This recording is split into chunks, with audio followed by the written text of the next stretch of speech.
നിർമ്മാണ പ്രവർത്തനങ്ങൾ പൂർണ്ണമായും കെഎസ്ആർടിസി അവസാനിപ്പിക്കുമെന്ന് ഗതാഗത വകുപ്പ് മന്ത്രി നിയമസഭയിൽ. നിർമ്മാണ പ്രവർത്തനങ്ങളെല്ലാം പിഡബ്ല്യുഡി വകുപ്പിനെ ഏൽപ്പിക്കുമെന്നും കെ.ബി. ഗണേഷ് കുമാർ. അടുത്ത മാനേജ്മെന്റ് യോഗത്തിൽ തന്നെ തീരുമാനമെടുക്കുമെന്നും മന്ത്രി പറഞ്ഞു.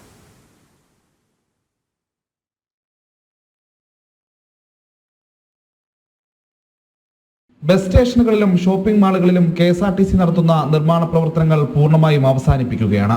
ഇനിയെല്ലാം പിഡബ്ല്യുഡി വകുപ്പിനെ ഏൽപ്പിക്കാനാണ് മാനേജ്മെന്റ് തീരുമാനം.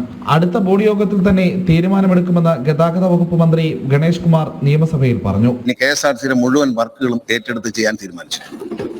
ഇനി ഒരു കാരണവശാലും MLA ഫണ്ടോ സർക്കാർ ഫണ്ടോ ഒരു കാരണവശാലും കെഎസ്ആർടിസിയുടെ ഒരു താമസം കൊണ്ട് മുടങ്ങില്ല. പിഡബ്ല്യുഡി ആകുമ്പോൾ MLA എല്ലാ മാസവും റിവ്യൂ മീറ്റിംഗ് നടത്താറുണ്ട്. ആ മീറ്റിംഗിൽ നിങ്ങൾക്ക് ഉദ്യോഗസ്ഥരെ വിലയിരുത്തുകയും പരിശോധിക്കാൻ ചെയ്യാൻ കഴിയും. അതിൽ കെഎസ്ആർടിസി എല്ലാ വർക്കുകളും ഒരു വർക്ക് കെഎസ്ആർടിസി സിവിൽ വിങ് അവസാനിപ്പിച്ചു. കെഎസ്ആർടിസിയുടെ സിവിൽ വിങ് ആവശ്യമില്ല. വണ്ടി ഓടിക്കാൻ വന്നവർ വണ്ടി ഓടിച്ചാൽ മതി. സിവിൽ വിങ് അവസാനിപ്പിച്ചുകൊണ്ട് ചെയ്യുന്നുണ്ട്. അങ്ങയുടെ കോൺട്രാക്ട് ഇപ്പം അനുവദിച്ച ആ വിഷയം പ്രത്യേകമായി മിനിസ്റ്ററോട് സംസാരിച്ചു.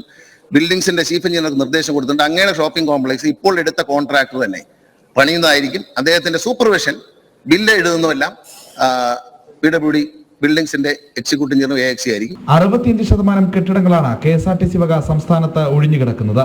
കടുത്ത സാമ്പത്തിക പ്രതിസന്ധി അനുഭവിക്കുന്ന കെഎസ്ആർടിസിക്ക് നിർമ്മാണ പ്രവർത്തനങ്ങൾ കൂടി നടത്താൻ കഴിയാത്ത സാഹചര്യമായതുകൊണ്ടാണ് പൂർണ്ണമായും പിഡബ്ല്യുഡി ഏൽപ്പിച്ച് ഒഴിയാൻ തലയൂരുന്നത്.